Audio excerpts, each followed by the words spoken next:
Since Kyle, this was like it wasn't your pick, but this was like your idea, right? Do you want to go first? Sure, sure. So, Def Leppard last year, actually almost exactly a year ago, we talked about them in their last release, which I think we're all in agreement was not good. Seems like the rest of the fandom kind of disagrees with us on that from what I've seen. But I will still stand by that release was honestly, in my opinion, by far their worst release.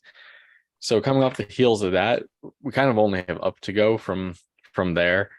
I mean, this wasn't really, it's not a new album per se. It's all just reimagined songs from their catalog. I will say before we get into track lists that I was a little bit disappointed with a lot of the song selection on here.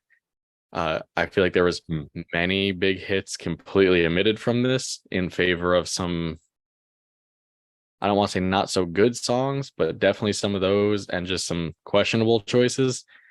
Uh, like I mean, for example, Pyromania, incredibly underrepresented album here. Only one track from there.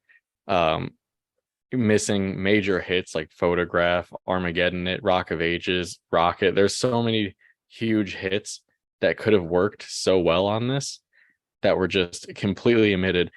And where I feel like it could have gone a little bit better for me, just a little spoiler, is they went kind of the route I didn't want them to go on this, in that they kind of played it safe, where they took all the slower songs and like the ballads that would, generally more likely to work with an orchestra and like symphonic arrangements and went that way with it, where I was kind of hoping they were going to go like the Metallica S&M way, where you're like merging two genres together, but we really didn't get that. And then in the places where we could have gotten that, they kind of took it the other way, which I'll get into when we talk about track lists.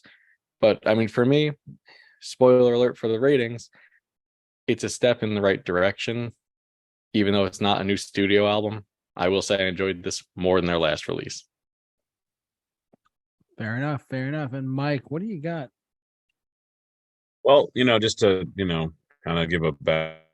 Like I've always been like a know the hits kind of guy for Def Leppard. Even like know the hits, I've never been super like well acquainted with them. They've just been kind of like songs that I vaguely knew and never was like a huge fan of their music. So like coming into this, I definitely had to go back and listen to a lot of the songs to kind of see how the orchestra kind of fit in with it, if it really brought something that the original hadn't had, like wasn't being enhanced or kind of uh had any brought anything new to the table. And I kind of like what Kyle said, like at times I was kind of like hoping more for some driving percussion alongside the orchestra. In a lot of ways we get these songs without any drumming in our orchestra at all, which kind of left me feeling kind of like by the end of it, like I was missing something.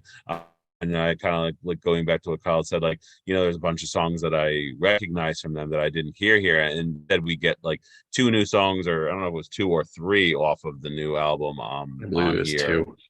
which was it two?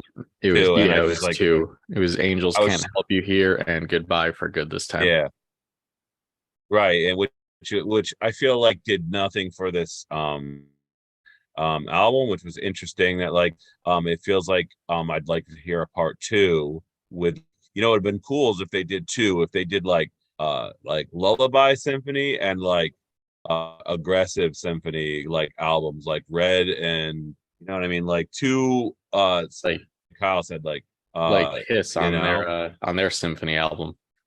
exactly. I would have loved to hear like the more calming, peaceful orchestra, and then more like beat you in the head, like like yeah, here's the rockin' orchestra, Mhm. side by side albums. But instead, they kind of mashed it together, and it had some ups and downs, but I'm a sucker for orchestra, so this definitely was in my wheelhouse. It's just interesting choices. I wish they would have Lady Strange. I would have liked to hear that would have been a cool orchestra alongside that one, but missing some songs, yeah, for sure. But yeah, I'll get more into it when we talk about it. Yeah, and I'm pretty much. I mean, I'm like 92% in the same boat as you guys. I big Def Leppard fan, always have been since first knowing about who they are and who they were and whatnot. And I to Kyle's point, I do agree with him. Like some of the song choices were questionable. Like why would you leave off like stuff of Pyromania or tracks like Armageddon? And I totally agree with you on that. That was a questionable choice, and I do agree to Kyle's point as well that this could have been a quote unquote Metallica S&M type of symphony, metal / hair metal rock album, where the two do combine. But we really, I don't want to give too much away, but we didn't really get that per se necessarily. But it's, I do agree though to your point there.